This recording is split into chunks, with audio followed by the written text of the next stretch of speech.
Thank you all for joining us here this evening to celebrate the 35th anniversary of this fantastic film. We're going to begin with Nick and how it first came your way and what attracted you to want to direct the last Starfighter. Hey, hi everyone. Thanks for coming out here tonight. First of all, this I had done my first movie. It was called Tag: The Assassination Game, and it was shot by a great French cinematographer. And I thought, oh my God, that looks beautiful. And I thought this may be my calling card for my next movie. And I got it was shown to the people at Lorimar, and Gary Adelson, the producer, saw it. He liked it, and brought me in. I read the script and had a whole bunch of ideas, and he liked that. And I didn't know what to make of it because I wasn't someone that was necessarily into sci-fi. But I said, you know what, I'd love to give this a shot. So really, that's how it came to pass. All right, and then so Lance and Catherine, let's talk about how you became involved, what your audition process was like, because you guys actually at one point you in an audition together, correct? Yes, that is true. That is true. What happened was that we will be making key here.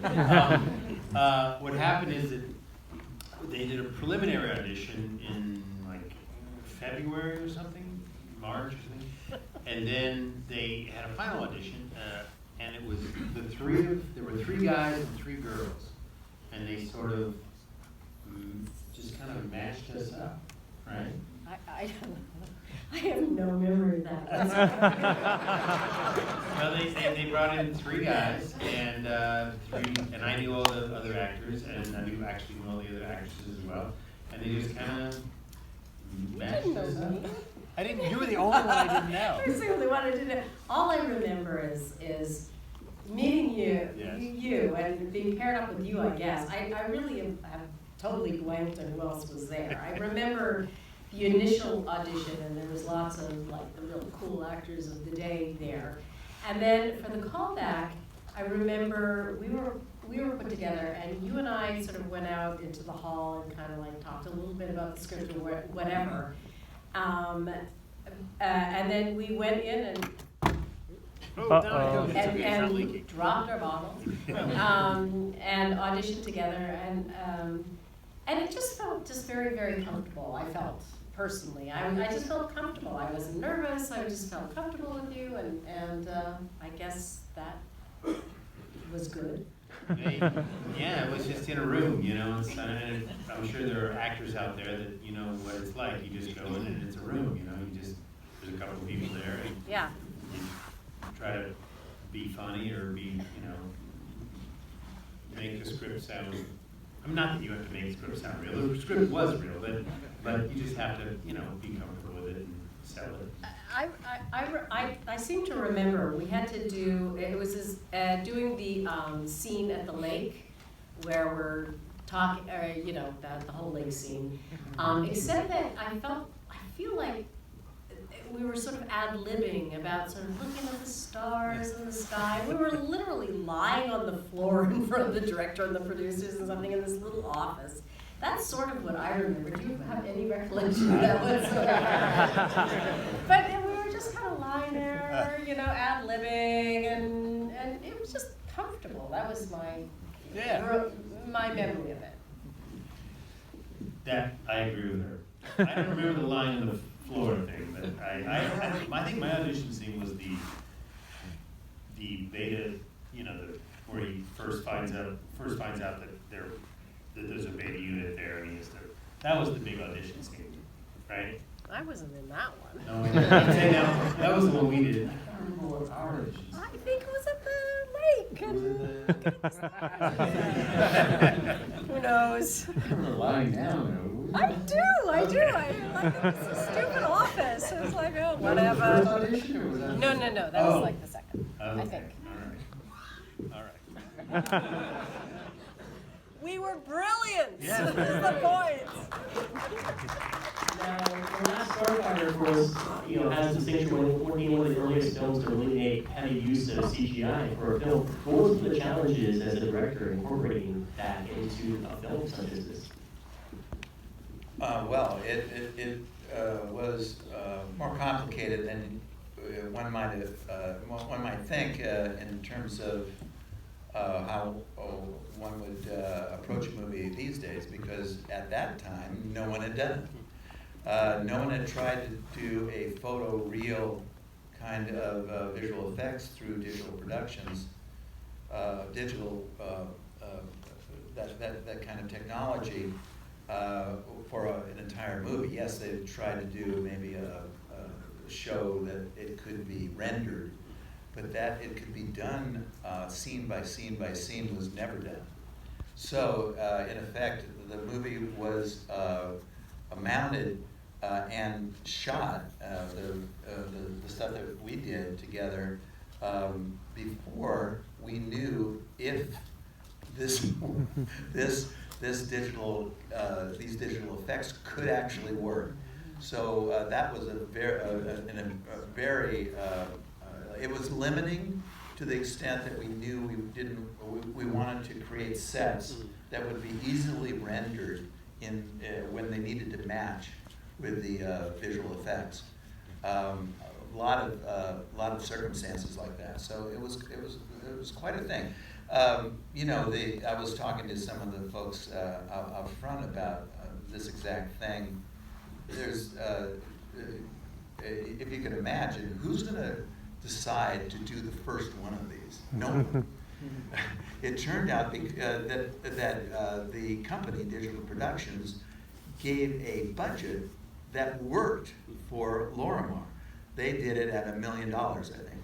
I think the entire budget of the visual effects for the movie, and that was way below what was offered by doing models. So they said, okay.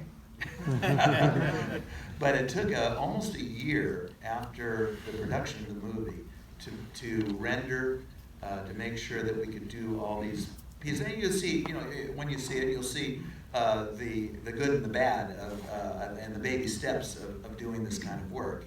Some of it's great, I think, absolutely wonderful. Some of it, is just not as complex as what you can do today. Yeah. So it was quite a challenge and quite a roll of the dice for the company.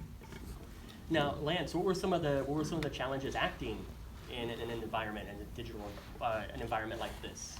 Well, I mean, we basically had to imagine everything, because obviously we didn't see the stuff that was going on. There were bang sticks, there were those great bang sticks where, we had to react to things blowing up. Somebody was like banging these two sticks together, and there was explosions. And stuff like that. So you could, the main reason is so that you could see the light off your forehead, but we could react to it, but you just had to rely on your actor's sense of, that's what you do on stage. You just imagine what's happening. It's not really that hard, but I mean, if you're acting, if you're like, whoa, but you just imagine it. And that's kind of how it works. Well, he didn't ask me anything. Well, I did have one, and honestly, I wasn't involved with any of the special effects, really, except when you land in the end, and they had the legs of the spaceship, or whatever that thing was called, and a gigantic fan blowing on us as though it was landing, which was a drag because it was very dusty, so we're like, whoa, geez. But, so, yeah, there were these legs that were built up, and the direction was to look above that as though there was some great spaceship above that. But that was the extent, pretty much, I think, of my special effects. So. Now, the Star Car was practical, right? Yeah. What else aside from the Star Car? What were some of the other things that were practical on set? The cage. The cage. Yeah, the cage I was in. Flower The man. cage I was in when we did the Death Blossom, that moved around. That thing. Well, the Gunstar itself, the interior of the Gunstar is what you're saying, right? The way that the fact that you were along with Greg in a practical set, but also that it rotated. Yeah. Yes. The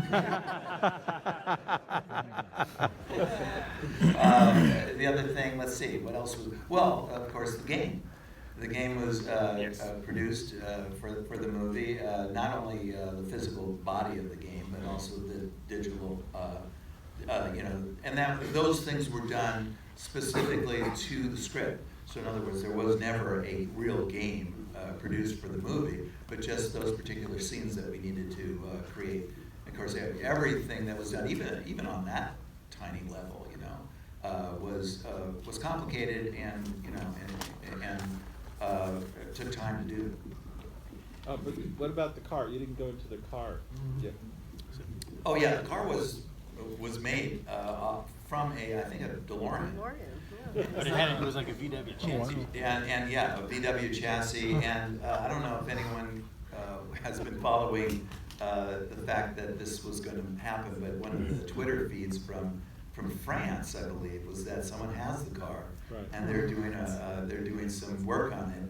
Hopefully, on one of the conventions that we'll all be at in the summer, we'll have that car with us, and everyone can take a look. Wow, I heard, that's cool. I heard that they painted it red.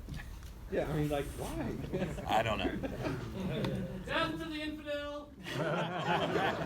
Now, of course, one of the great things about the movie is it's perfectly cast. Aside from Lance and from Catherine, you also have Dan Hurley as Griggs and Robert Preston as Centauri.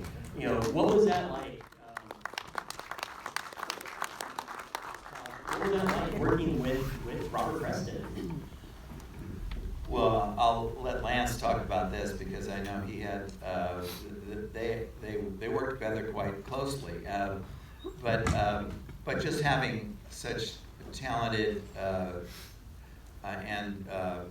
talented men and women in terms of some of the secondary characters in the picture was crucial. Even I think we did a lot of work looking at and trying to get great characters for instance, the park itself, so that everyone, we didn't skim on thinking through what could be a three-dimensional character within the confines of this kind of sweet movie. So let me give the microphone to Lance in terms of the Robert Preston name. All